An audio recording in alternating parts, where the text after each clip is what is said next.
বেশ কিছুদিন পর গ্রামে যেহেতু আসছি তাই ভাবলাম আজকে মাটির চুলায় রান্না করি। তো হচ্ছে মাংস রান্না করব, 2 দিন যেহেতু থাকবো তাই মাংসটা একবারে রান্না করব যাতে কালকে আর রান্না করতে না হয়। তো আমি মাংসটা এই যে সুন্দরভাবে ধুয়ে ফ্রেশ করে নিচ্ছি, গ্রামের থেকে হচ্ছে এটা হচ্ছে ফ্রেশ একদম তাজা মাংস। আর সব মশলাগুলোও হচ্ছে ফ্রেশ আমি বাটছি, পাটায় বেটে নিচ্ছি। তো তেজপাতা, গরম মশলা আর হচ্ছে পরিমাণ মতো কিছুটা পেঁয়াজ দিয়ে দিলাম।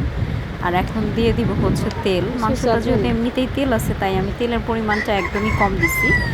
আর হচ্ছে দিয়ে দিচ্ছি হচ্ছে আদা রসুন বাটা, সাথে হচ্ছে জিরাও ছিল। আর এখন হচ্ছে দিয়ে দিব হলুদের গুঁড়া, মরিচের গুঁড়া, ধইনার গুঁড়া। সব কিছু একসাথে দিয়ে আমি এটা হাতে ভালো করে মিক্সড করব, কারণ মাংসটা যত মাখানো হবে তত এটার স্বাদ বেড়ে যাবে। তাই সব মাংসগুলো আমি একসাথে সুন্দরভাবে মাখাবো। আমি পাতিলেই রান্না করব, মাটির চুলায় যেহেতু রান্না করব তাই পাতিলেই নিচ্ছি। তো এই যে আমার মাংসটা সুন্দরভাবে আমি মাখাইতেছিলাম। আর পেঁয়াজগুলো কাটা একটু বড় হয়ে গেছে, যাই হোক মাংসের মধ্যে গলে যাবে, সমস্যা নাই।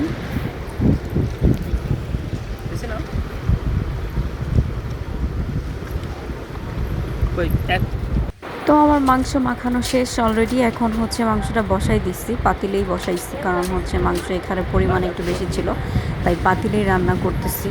তো এই যে দেখেন, আসলে লাকড়ি চুলায় রান্না করলে যে কি একটা ঘ্রাণ বের হয় সেটা আসলে বলে বোঝানোর মতো না, যারা রান্না করে একমাত্র তারাই জানে। এই যে মাংস বসাই দিয়ে একটু ঘরে গেছিলাম। তো এই যে আমার মাংসটা অলরেডি কষানো শেষ। আর আজকে হচ্ছে মাংসের মধ্যে আমি একটু পানি দিব না, কারণ মাংসতে এমনিতেই প্রচুর পরিমাণে পানি উঠছে, যেটা উঠছে ওটা দিয়ে সেদ্ধ হয়ে যাবে। আর আমরা তো মানুষ 2 জন, তাই একদম শুকনো শুকনো করে খাবো। আর মাংসের মধ্যে আলু দিছি মাত্র 2টা, এটা হচ্ছে আমার মেয়ের জন্য দিছি। আর অনেক দিন পরে হচ্ছে লাকড়ি চুলায় মাংস রান্না খাবো। ঢাকায় আসলে ইলেকট্রিক কুকারে রান্না করে যে এক ফোঁটা মজা হয় না তরকারি, তাই হচ্ছে গ্রামে এসে মাটির চুলায় রান্না করলাম। যদিও ঘরে গ্যাস ছিল, তারপরেও এখানেই রান্না করলাম, কারণ মাটির চুলায় রান্নার খাবার আমার খেতে অনেক ভালো লাগে। আর বাইরে দেখেন কি সুন্দর পরিবেশ, তার মধ্যে হচ্ছে ঘরের মাংস রান্না হচ্ছে।